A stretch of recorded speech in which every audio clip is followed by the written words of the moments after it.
design leaders that I talked to, 3 design leaders independently at different companies, and maybe they all talked with one another, but they all said it's like Game of Thrones out there and winter is coming, right? So, and they feel like that all the time because they're constantly umbrellaing their team to make sure that no one else feels that pain. Hello, I'm Doug Powell. Welcome to This is a Prototype, the Design Leadership Podcast. As we've discussed throughout Season 2 of this series, the last 2 years has been a challenging time for many in the global design industry. Following a decade of unprecedented growth and expansion of design and scaled organizations and of executive design leadership roles, we're now seeing contraction and layoffs across the industry. And many design leaders are facing unplanned career transitions. My guest for this episode, Jenna Date, is a pioneering design practitioner, entrepreneur, educator, consultant, and executive design leader. With deep experience leading design and innovation programs in the healthcare industry, Jenna also spent a decade teaching at the Human-Computer Interaction Institute at Carnegie Mellon University in Pittsburgh. More recently, she has relocated to Burlington, Vermont, where I met her on a recent visit to that city. Jenna has navigated changing circumstances many times in her long career, and she brings a refreshing candor to our discussion, openly sharing the challenges and joys of professional and personal reinvention. Together, we discuss the emotional strain we're seeing in many of our design leadership peers, the increased need for supportive community connections, and specific tactics for approaching mid-career job searches. As we begin our conversation, Jenna takes me back to the beginning of her career in design.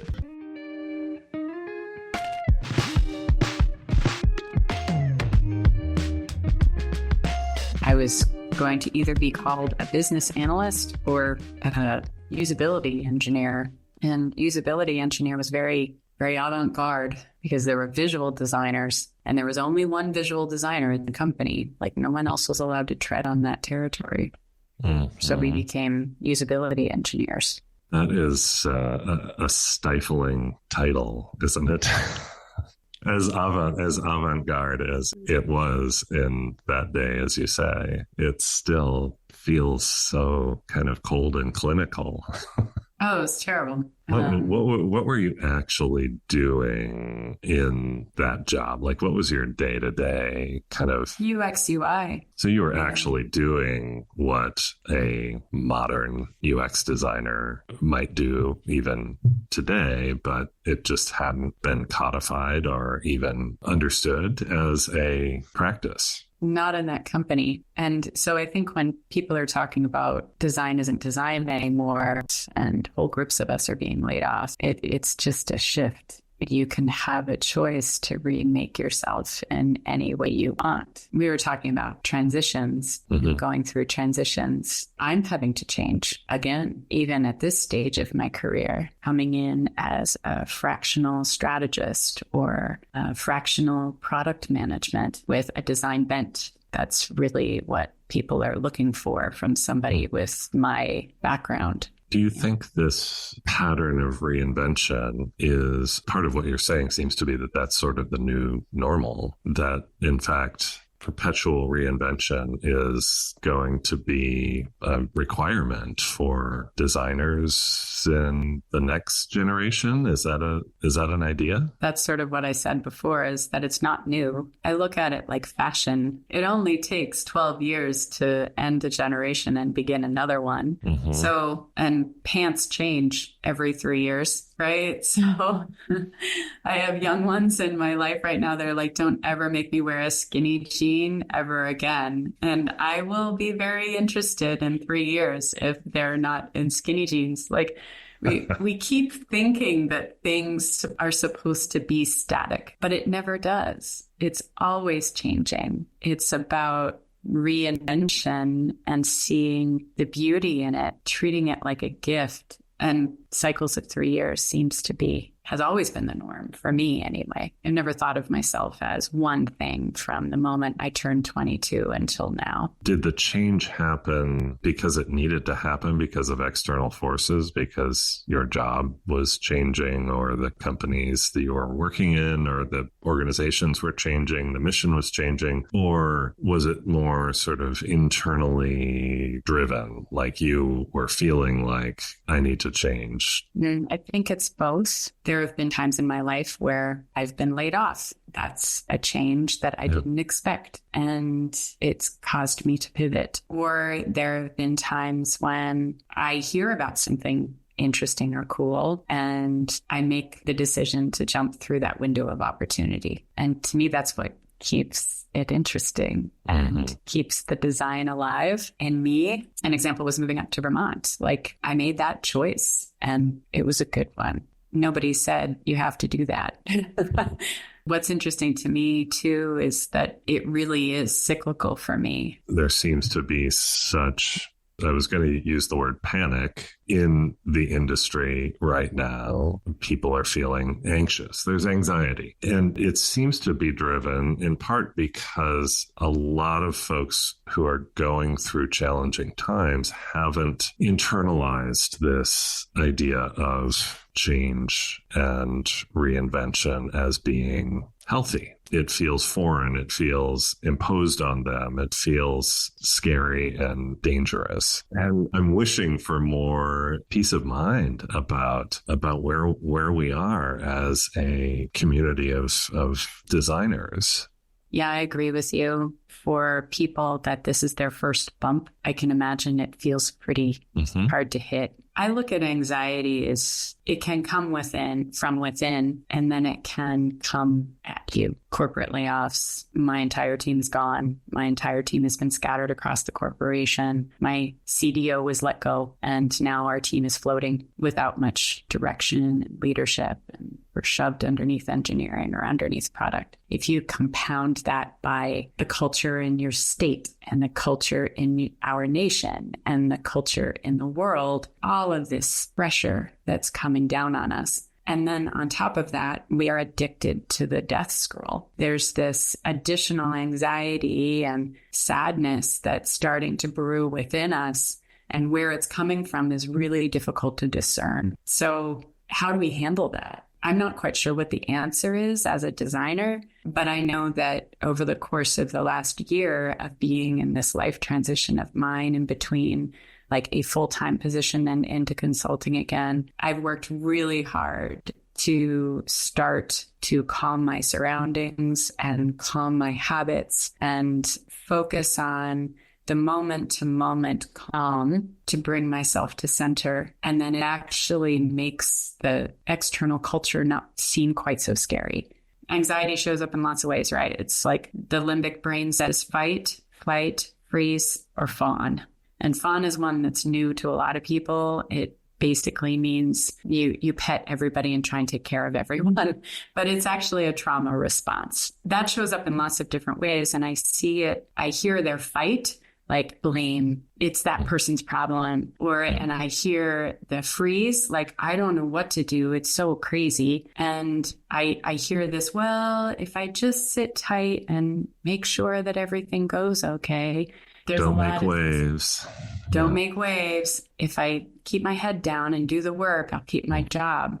Our job as designers is to basically break out of that and say, we're okay. And it's just choosing where you want to be and doing meaningful work. Limbic brain is wild. After the deep dive that I did in the last year, I had no idea. What's the chemicals in our minds and our bodies that are causing this anxiety to occur and to continue? What is in your brain that's causing your body to have this reaction? There's some really great books out there. One of them is Annie Hopper's Wired for Healing. She talks a lot about how the limbic brain causes these chemicals to be released into your body. So cortisol, adrenaline, norepinephrine, they call them canned chemicals, and it releases into your body, and it's different for everybody. Some people, it makes them sweat. Some people, it makes their heart go palpitations. Some people, it causes them to get foggy brain. Some people, it causes them to shake when they're upset. And that's just those chemicals doing that. It's a primal reaction, right? So it's that. And it's getting triggered like you're being chased by a tiger. Mm-hmm. But every time you're opening up an email, if there's uncertainty, your body's actually releasing those chemicals. Every time you do a scroll on Instagram and you see an image that's upsetting, your body might go into this chemical. Or, you TikTok, your brain gets stuck in that anxiety state. As you're describing this, I'm thinking of sort of the working day-to-day reality of many of our peers in the design industry and teams that they're leading and the pressures that they're under, and all of those triggers and responses seem very, very real in that environment. In the design leaders that I work with, virtually every design leader will, at some point in talking about their own situation, will talk about feeling pressure. The stories of imposter syndrome are constant. And so that's a permutation of this. It's part of the response, or this feeling of lack of control or confusion or inadequacy, certainly. I hear a lot of feeling isolated, feeling frankly lonely, which sounds oftentimes when a leader will mention that to me, they kind of bring it up in a sort of a sheepish or a shameful way, maybe like, I don't know why I feel this, but I do. And there's such a pattern of it. And I think of all those reactions, primal reactions that you were just describing, and how chronic it is in this world of scaled design teams that we're familiar with. I absolutely agree with you. Like the design leaders that I talked to, 3 design leaders independently at different companies, and maybe they all talked with one another, but they all said it's like Game of Thrones out there. And winter is coming, right? So, and they feel like that all the time because they're constantly umbrellaing their team to make sure that no one else feels that pain. That's definitely how I've experienced it in the past as well. It's interesting because I truly believe design has hit the worst as an industry because we are so empathic. We are sponges. We are so good at what we do, at taking care of and solving problems, that we're constantly in a state of absorbing, being a creative person in a sea of uncreativity, battling that corporate structure. We are the ones that are absorbing all of that stress. It's showing. And I believe it also has something to do with the fact that we are not talking together as much as we should be. Like the conferences are less. Every designer that I talk to, they want to be connected with other designers. And a person that remembers the heyday of those conferences every year, you just always were going to get together with your friends at least once or twice a year. I would love to bring that back because the face-to-face, I think, is really important. Well, you and I were together in Burlington just a few weeks ago and had the great pleasure, great surprise for me of getting together with a local group, small group of designers. There was such a great energy there instantly, instant positive vibes and instant gratitude for just being able to see each other and share stories and memories and support, even though it wasn't billed as that, but it felt very supportive, very positive. How do we start that all across the world to be able to bring people together and just to know that you're there? And Vermont's a great microcosm for that because you're right. We all work independently. We're all working out of our house.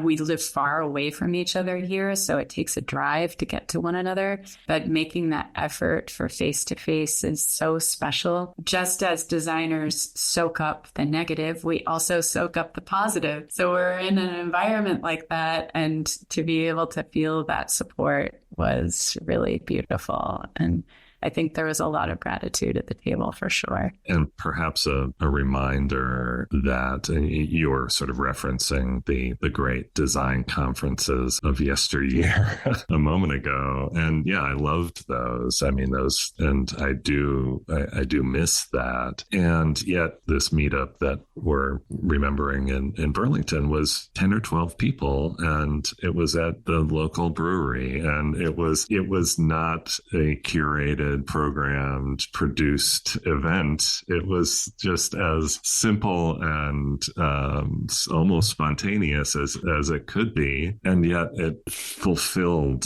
a lot of that, what we were all kind of missing in that sort of person-to-person connection and community. I remember an anecdote that you were telling me recently about the joy that you bring to your work and that your clients find when they are working with you. And I wanted to kind of dig into that a little bit. As we come in as consultants or maybe even a design team, we have a certain amount of inspirational joy that comes out of us just because we're constantly looking for new futures and getting really excited about what's next. Designers get to be the therapists for the company sometimes, and that's what makes us such great coaches. It's what makes us good, empathic people, and that joy gets people really excited again about their work. I've had a lot of clients tell me, hey, thanks so much for just being here, because when you're in the room, things get better and things are happier and people are happier. It feels like a superpower, something that we bring to the table that many people don't have. I think with the overlap of anxiety, it's how do we calm ourselves down enough to be able to enjoy our work again and help others enjoy their work too. I love that. Joy as a superpower.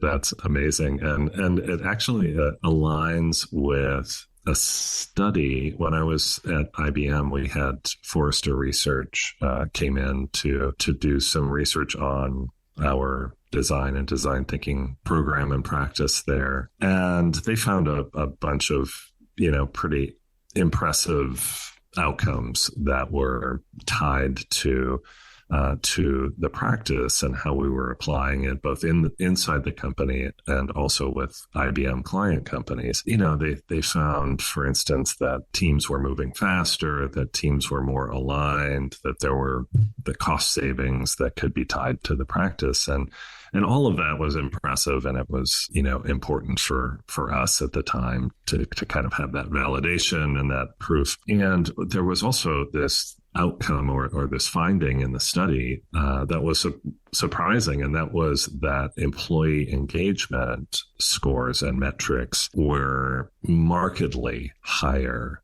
on teams that were cross-functionally practicing design thinking. In other words, designers were leading a design thinking practice with their cross-functional peers in engineering, in product management, in marketing, et cetera. And that was an unexpected finding, both for us and for Forrester. They hadn't seen that in any of their research, but it was one that we were really able to, as we were making the case for investment in this program, that employees were happier, employees were more engaged, teams were more connected to each other, people enjoyed their work more. That was a pretty powerful message and a pretty powerful validation of the work we were doing there that I think connects to what you're saying about joy and happiness and bringing that energy to these teams and these organizations that are under a lot of pressure. Yeah. What an interesting set of findings. Things are better when we're around because we have that look towards the future. I've been practicing deep gratitude lately, and it started when I was going around and doing some networking and talking with design leaders and also leaders of other companies that I admired. I think like 4 out of 5 people out of all of those people that I spoke with had the same thing that they said. They said, I'm lucky. And I looked that up and I'm like, why am I hearing this over and over again? I'm lucky. I'm lucky to have the job I have. I'm fortunate that I've had so much opportunity in my life. I'm grateful for my family support. Even when things are the worst, these people were looking at themselves as being fortunate and using the word lucky. I looked it up and it said that people that talk about being lucky are happier than people that think that there is no luck. And so I've started to change my language and started doing a lot more of a deep dive into gratitude and what that means, and starting my day and ending my day with gratitude. And it brings more joy. It helps me feel better about my work, about my situation, about my family life, about my relationship with nature. It really is a fascinating thing. So there's this connection between joy and gratitude and hope. And as designers, if we can stay above the fray and protect ourselves enough and take care of ourselves, then we can transform teams. How would you advise or guide a leader to integrate or bring gratitude into their leadership practice? It's a really great question. The way I look at this is that it all starts at home, and then it travels through osmosis into your teams. And I feel that way about a lot of things in leadership. I've seen some really incredible leaders do amazing work, taking care of their people and taking care of their clients and taking care of themselves and their families. How they do that is really by starting on the personal level. Then it's going to be easier to take care of other people and putting on your own oxygen mask first. Yeah, and doing that through language. Mm-hmm. All of the good leaders that I've seen, really, whether they're CEOs or designers or, CTOs, they all focus on the language that they use with people around them and becoming really conscious and intentional about what they say and what they write and how they are in groups. And that intentionality can show up everywhere. Say more about that. What does that actually mean for you when you're being very intentional about language? I imagine vocabulary. For instance, I hear a lot of design leaders being very insecure about their understanding and their fluency in either technical language or the language of business. Is that what you're talking about when you say being intentional about language? Of course, you need to know how to talk with engineers and you need to know your technical piece. And I was actually talking more about the interpersonal skills of being a leader and what it means to listen and what it means to apologize, what it means to be able to gain trust with your team and how you do that on a one-to-one, one-to-many level, and being intentional in your speech about bringing the joy and the inspiration and helping them understand that they know enough and they're brilliant and they are good at what they do. It's a certain skill, and I'm still learning. To me, honestly, I feel like this is a new thing for me over the last 5 years. I feel like it's a lifelong practice. This phase of my life is really about understanding humanity so I can make their lives better. What I heard from you a moment ago might seem so counterintuitive to a new leader or someone new to a leadership experience, and that is humility and how important that can be for leaders. You said having the ability to apologize. My goodness, that must seem just so like the last thing I can do as a leader is to apologize. That's to sort of admit that I'm at fault for something or that shows weakness or something. And as a leader, I must be strong. And there's just all these sort of instinctive reactions to what leadership means. And you've decoded that, or I don't know, turned that upside down in a way by bringing this notion of earlier gratitude and then humility to the conversation. I love that. I'm interested in working with leaders that have that quality. I'm really not interested in working with leaders anymore that are only there to show strength or only there to get the job done. I want to be with the people that see themselves as humans on this planet, and we're all here to figure it out. That's the person I want to work with. I'm interested in working with brilliant, organized, happy, fun-loving people that are going to enjoy their lives. And the work will then just get done. We're both seeing, just this epidemic of anxiety among design leaders. It can be such a stressful role. And what I'm hearing from you that I love is this notion of self-care and really paying attention to your own mental health and I imagine physical health and what that means for having a sustained and sustainable work life and career over time. I just see so many design leaders who are just burning so hot that there's no way they can continue. Yeah, it's a trap.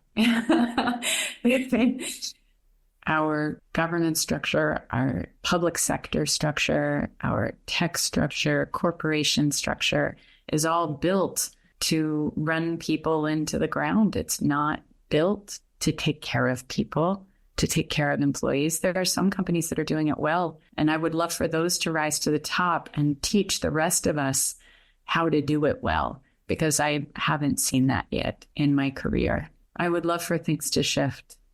Let's turn a slight corner here. You've been an educator and you have worked in many different business settings. And in both cases, you've worked with emerging designers at the beginning of their career, or not even at the beginning of their career in the case of students. What are you seeing in the generation of designers who are at the starting line right now, who are just entering the profession? What qualities are you seeing in those designers, and how does that sort of shape your view of the future of the profession and the practice? I am amazed by Gen Z every day. I'm blown away. They know so much more than we know. And honestly, hysterical. They're so funny. I love talking with them and spending time with them and learning from them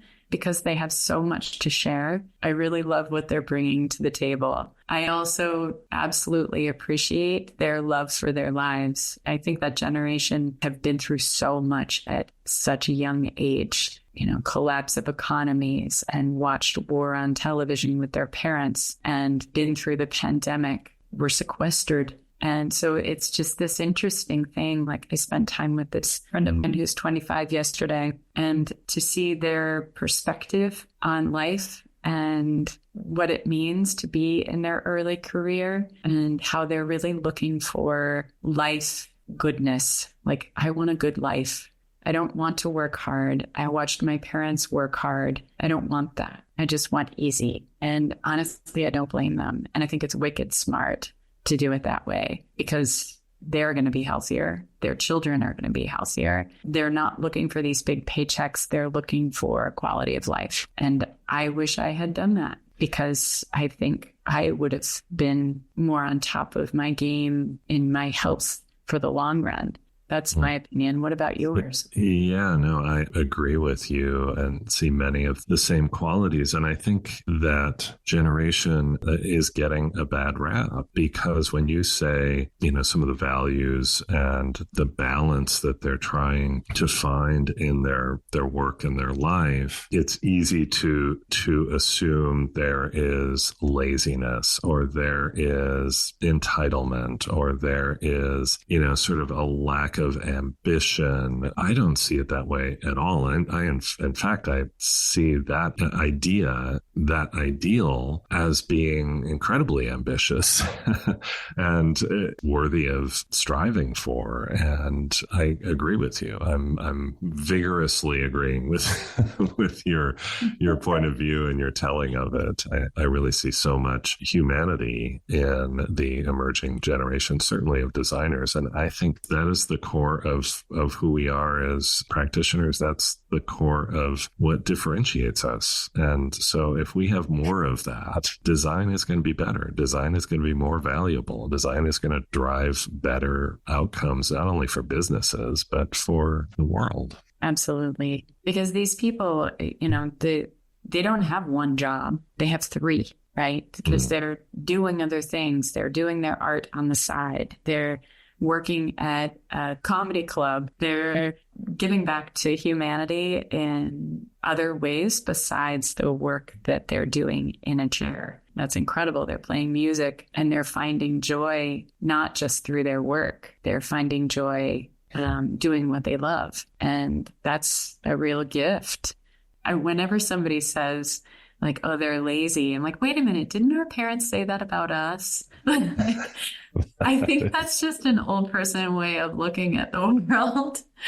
Because every time I talk with my friends that are Gen Zs, I'm like, you guys are killing it.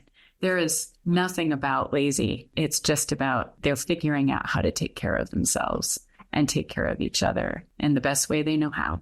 We've talked about design entry points. I think we share the point of view that the way designers are finding design now is different than it was when you and I were starting our careers. I think that's fascinating. I think that's just so cool. I was the kid who could draw when I was a child, and that was the doorway. Being able to draw pictures and wanting to do that and always do that, and then trying to find, how does that happen? How do I make a job out of this?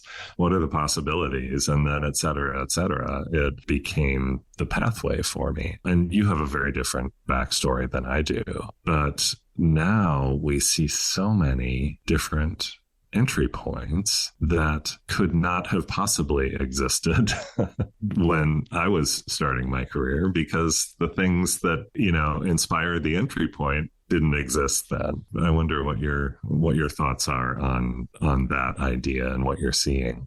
Well, I think it says a lot about the industry that we've seen grow up over the last 30 years. And not to date myself, but to date myself. I had a conversation with an 18-year-old. It was daughter of a VP friend of mine who was not a designer, by the way. They were an engineer, but their daughter was interested in design. I got on the Zoom call with her and she's like, I'm so excited to hear about UX and UI because I want to become a designer. And this is what I want to go to school for. And I was like, great. So tell me about what you like to do and what kind of experience and what kind of design. And, do you have any thoughts? And she's like, can I show you my portfolio? And she pulled up this incredible portfolio. She wasn't doing a ton of research yet, but she wanted to make things. These are my 4 top schools. This is what I'm thinking about. Like, she just had it. And when I think about my start and your start, like the kid that draws,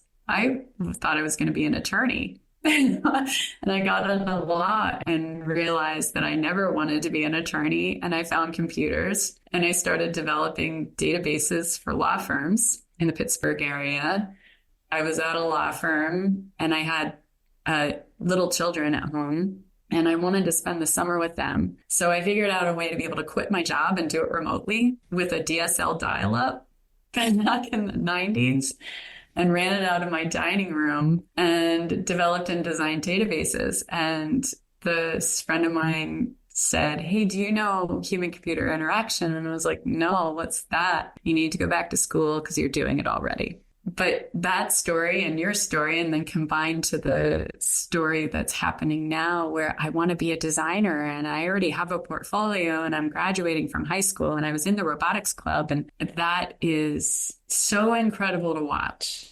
if they have hope and they're willing to pivot and be flexible and change with the times, then they're going to be great.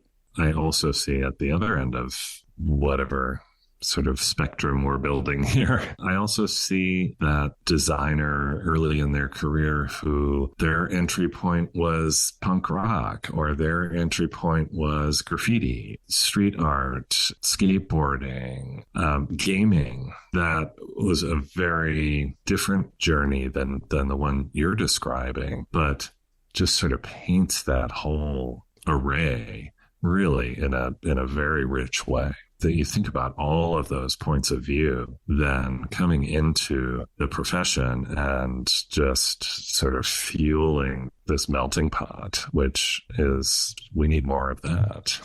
I think it's even broader than that too. When I was teaching at Carnegie Mellon, we accepted anybody that was excited about the work and had a good way of speaking about it. And of course, it's Carnegie Mellon, so you have to have the grades and everything too. But without that bar of a portfolio, you get all of these incredible people that are coming from all over the world and coming into this space that is wide open. And that's really fun. Like, some of my best students were people that were coming from business or architecture or psychology. And you love that aha moment when they're like, oh yeah, I finally found what I want to do. You had told me previously about a group that you've been connected with that is working with people going through career transitions. And can you tell me about that organization and what's the backstory there? So a friend of mine told me about this thing to go to where you're going to get together with a group of people that are at your level and you're going to find a job together. I was like, sign me up. It's called Never Search Alone, or NSA, and the person's name is Phil Terry, PHYL.org. This person and an entire team of volunteers have built a group of thousands of people that are all finding jobs together. And you can sign up today. If you need support, you get connected with your job search counsel and you read Phil's book together and you go through the whole process, and it helps you rebrand yourself. It helps you find solutions. It helps you find companies to apply to, and it works. And I have been so thankful and grateful for Phil and the team and my friends there. And we meet almost every week. And it's a really supportive, fun community to get in touch with. It picks me up and picks up a lot of people when they're feeling at their worst. You get to commiserate and you also get to grow together.